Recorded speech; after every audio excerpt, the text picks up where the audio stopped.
বন্ধুগণ, আপনারা যে সওগাত হাতে তুলে দিলেন, আমি তা মাথায় তুলে নিব। আমার সকল তনু মন প্রাণ আজ বীণার মতো বেজে উঠেছে। তাতে শুধু একটি মাত্র সুর ধ্বনিত হয়ে উঠেছে, আমি ধন্য হলুম, আমি ধন্য হলুম।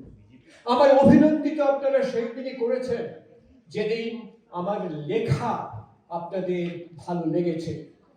বিংশ শতাব্দীর অসম্ভবের সম্ভাবনার যুগে আমি জন্মগ্রহণ করেছি।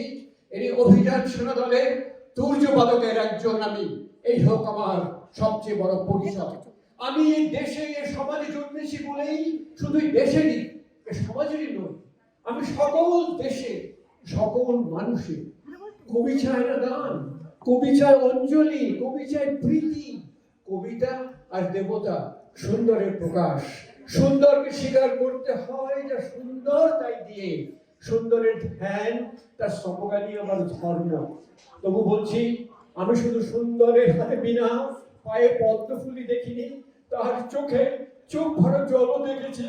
শ্মশানের পথে, গোরস্থানের পথে তাকে ক্ষুধা তীর্ণ মূর্তিতে ব্যথিত পায়ে চলে যেতে দেখেছি। যুদ্ধভূমিতে তাকে দেখেছি, কারাগারের অন্ধকূপে তাকে দেখেছি, ফাঁসির মঞ্চে তাকে দেখেছি। আমাকে বিদ্রোহী বলে খামোখা লোকের মনে ভয় ধরিয়ে দিয়েছেন কেউ কেউ। এই নিরীহ জাতটাকে আঁচড়ে কামড়ে টেনে নিয়ে বেড়াবার ইচ্ছা আমার কোনোদিনই নেই। আমি বিদ্রোহ করেছি, বিদ্রোহের গান গেয়েছি, অন্যায়ের বিরুদ্ধে, অত্যাচারের বিরুদ্ধে, যা মিথ্যা, কলুষিত, পুরাতন, পচা, সে মিথ্যা সমাধানের বিরুদ্ধে, ধর্মের নামে ভণ্ডামি আর কুসংস্কারের বিরুদ্ধে। কেউ বলেন আমার বাড়ি জবন, কেউ বলেন কাফের। আমি বলি দুটোর কোনোটাই নয়। আমি কেবলমাত্র হিন্দু মুসলমানকে এক জায়গায় ধরে এনে হ্যান্ডশেক করাবার চেষ্টা করেছি, গালাগালিকে গলাগলিতে পরিণত করার চেষ্টা করেছি।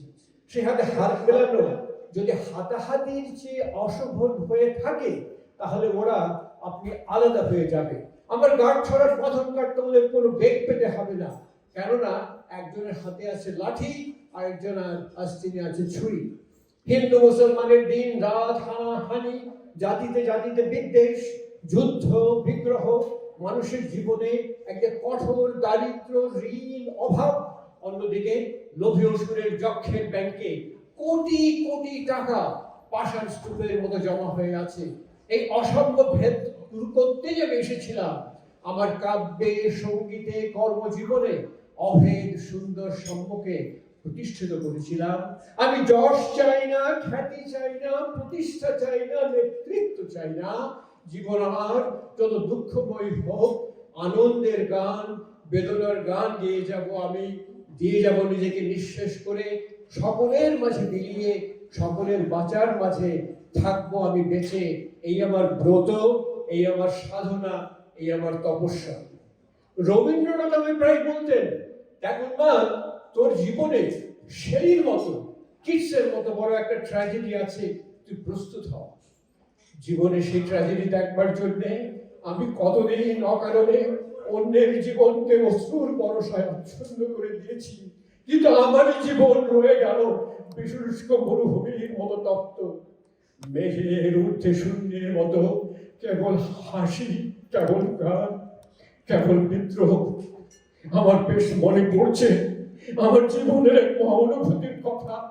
আমার ছেলে মারা গেছে, আমার মন যখন পুত্র শোকে ভেঙে পড়েছে, ঠিক সেই দিন, সেই সময় আমার বাড়িতে হাসনাহেনা ফুটেছে। আমি প্রাণ ভরে সে হাসনাহেনার গন্ধ উপভোগ করেছিলাম।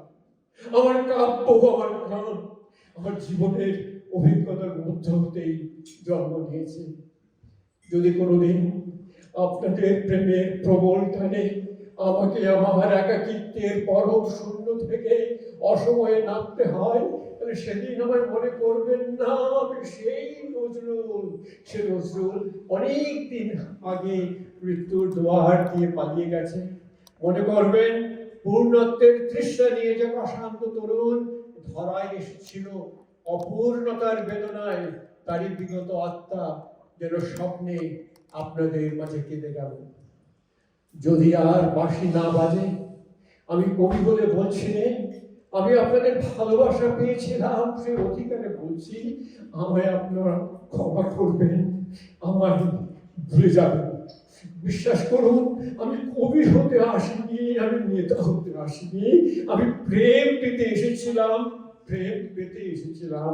সেই প্রেম পেলাম না বলে আমি এই প্রেমহীন নীরস পৃথিবী থেকে নীরব অভিমানে চিরদিনের জন্য বিদায় নিলাম।